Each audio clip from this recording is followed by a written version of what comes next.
ಆತ್ಮೀಯ H16 news ಅರ್ಥಾತ್ ಹೇ ಸೀತಾರಾಮ್ಗೆ ಸ್ವಾಗತ. ನಾನು ನಿಮ್ಮವ MI ಅಥವಾ ಮಲ್ಲಪ್ಪ ಜೋತವರ್. ಆತ್ಮೀಯರೇ, DKC CM ಆಗುವುದು ತುರ್ತು ಕಷ್ಟ, ಅಸಾಧ್ಯ ಅಂದರೂ ಅಡ್ಡಿಯಲ್ಲ.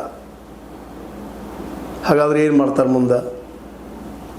ಕಾಂಗ್ರೆಸ್ನಲ್ಲಿ ಉಳಿತಾರ ಅಥವಾ ಮತ್ತೇನೋ ಹೊಸ ಪ್ಲ್ಯಾನ್ ಹಾಕ್ತಾರ ಅಥವಾ BJPಗೆ ಹೋಗ್ತಾರ ಅನ್ನೋದು ಈಗ ಎದ್ದಂಥ ಪ್ರಮುಖ ಪ್ರಶ್ನೆ. ಅದರಲ್ಲೂ DKC ಅವರ ಬೆಂಬಲಿಗರು ಆಗಲೇಬೇಕು ಅನ್ನೋದು ಹಠ ಸುಧಾ ಅವ್ರಿಗೂ ಇರಬಹುದಿಲ್ಲ ಅಂತಲ್ಲ, ಯಾರಿಗಿಲ್ಲ. ನನಗೂ ಅದು ಸೇಮ್ ಆಗುವಂಥ ಆಸೆ, ಹಾಗೆ ಅವ್ರಿಗೂ ಇರಬೇಕು. ಅದು ಅವರಲ್ಲೇ ಆ ವ್ಯಕ್ತಿತ್ವ ಅದ. ಆದರೆ ಈಗಿನ ಮಟ್ಟಿಗೆ ಮಾತ್ರ ಸಿದ್ದರಾಮಯ್ಯರ ತಕಡಿ ಹೆಚ್ಚು ತೂಗಲಿಕ್ಕತ್ತದ.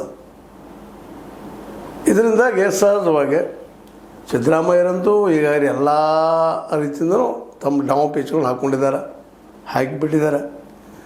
ಒಂದನೇದ್ದು ರಾಹುಲ್ ಗಾಂಧಿಯವರು ಹೇಳಿ, ಎರಡನೇದ್ದು ಒಂದೆರಡು ಬದಲಾಯಿಸೋದಿದ್ರೆ ದಲಿತ ಸೇಮನ ಮಾಡಿರಿ, ಇವೆಲ್ಲರೂ ದಾಳಗಳು ಹಾಕ್ತಾಯಿದ್ದಾರೆ. ದಾಳಗಳು ಏನಪ್ಪ, ಎರಡೂ ಅಷ್ಟು ಸುಲಭದ ಕೆಲಸ ಅಲ್ಲ. ಮೊನ್ನೆದು ರಾಹುಲ್ ಗಾಂಧಿಯವರು ಹೇಳಿದ್ರಪ್ಪ ಅಂದ್ರೆ ಅದನ್ನು ತೊಗೊಂಡು ರಾಷ್ಟ್ರ ಮಟ್ಟದರೆ ಸ್ವಂತ ಪಕ್ಷ ಕಟ್ಟೋದಕ್ಕೆ ತಯಾರು ನಡೆದ ಅಂತೇಳಿ ಸುದ್ದಿಗಳಿದ್ದಾವೆ. ನೇಗಿಲು ಹೊತ್ತ ರೈತ ಅಂತ ಕೆಲವೊಂದು ಪಬ್ಲಿಷ್ ಆಗ್ತಾ ಇದ್ದಾವೆ.